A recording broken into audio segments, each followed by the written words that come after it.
Good afternoon. I think I need to put my glasses on because I can't see any of you, and I cannot see my notes. Thank you very much. It's an honor to be here today, and I'd like to thank Dory McWhorter and the YWCA board for this esteemed recognition. I'd also like to say I'm really humbled by the honor and humbled to be sharing the stage with so many other talented honorees today that you're recognizing. I'd also like to thank Bill Goodyear, the former CEO and chairman of Navigant, for he's my mentor, he's my former boss, and I appreciate his kind introduction. Importantly, to all of my colleagues, family, and friends that are here today in support of me. I can't think of an organization whose purpose is more aligned to my own leadership agenda than the YWCA of Chicago with Dory at the helm. Their succinct purpose bears repeating.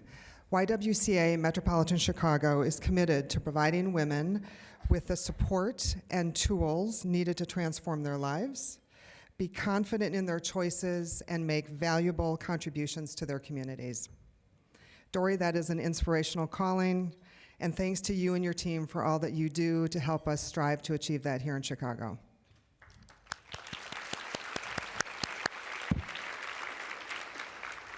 I am fortunate to have benefited from very strong mentors over the course of my career, many of them women, and they have each influenced me in a myriad of different ways, not the least of which is to foster my appreciation for the stewardship that Chicago's civic institutions and our flagship businesses require in today's environment. While I'm passionate about leading Navigant and committed to being a strong civic leader here in Chicago, for some time, one of my most primary developmental focuses for myself and for our company has been the study of leadership. What distinguishes great leaders, what motivates them, and importantly, what can we do to empower more women to be able to realize greater heights of leadership within our communities, within our businesses, within our economy. In 2003, when I was named COO of Navigant, I quickly noticed how so few of my peers in the C-suite were women. So I learned so much from so many women over the years, and yet as I moved up my career, I could see that they were largely absent at the upper echelons of business. The statement attributed to Gandhi, which is, "Be the change you wish to see in the world," rang true with me. And with the help of my colleagues and the support of the CEO and the board, I founded Navigant's Women's Leadership Forum. The Women's Leadership Forum is an annual conference where we host nearly 100 senior female professionals from all over the world. Our purpose is to acknowledge the opportunities and the challenges facing women as they're progressing in their careers, and to offer leadership development frameworks and tools that give our attendees concrete applications to support their influence, their impact, and their advancement. An outgrowth of the Women's Leadership Forum was the development of the not-profit Women's Leadership Mentoring Alliance, which we like to call WILMA, which I co-founded with two other senior Chicago business executives. I'm not sure if either one of them is in the room today, Andy Kramer of McDermott, Will & Emery, and Laura Linger of William Blair & Company. Our fundamental goal with the WILMA has been to mentor, educate, and develop women while equipping them with the leadership skills that will give them the springboard to really influence with their colleagues and their teams and their companies. This year, WILMA celebrates its 10th anniversary with over 2,800 national members, of which 700 of them are here in Chicago.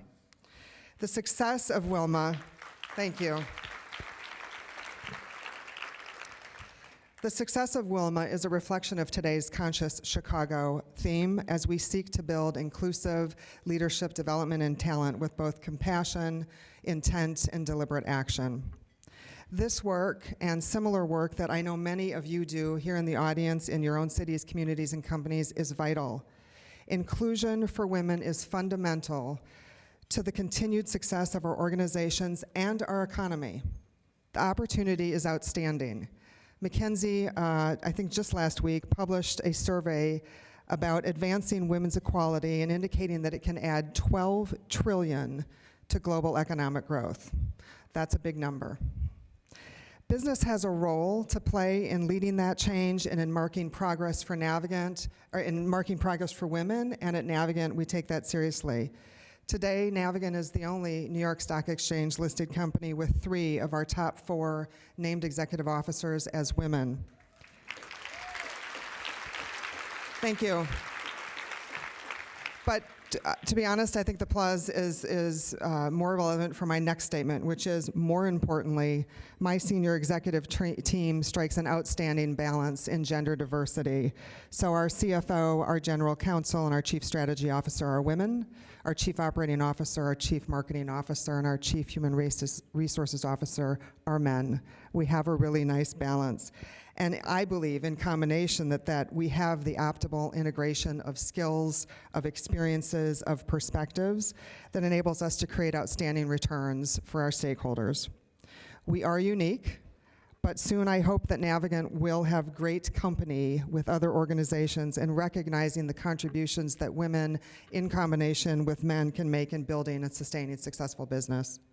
I'm proud of the work of my firm to advance the cause of women, but I'm even more proud of our sustained levels of success, and the two, in my mind, go hand in hand.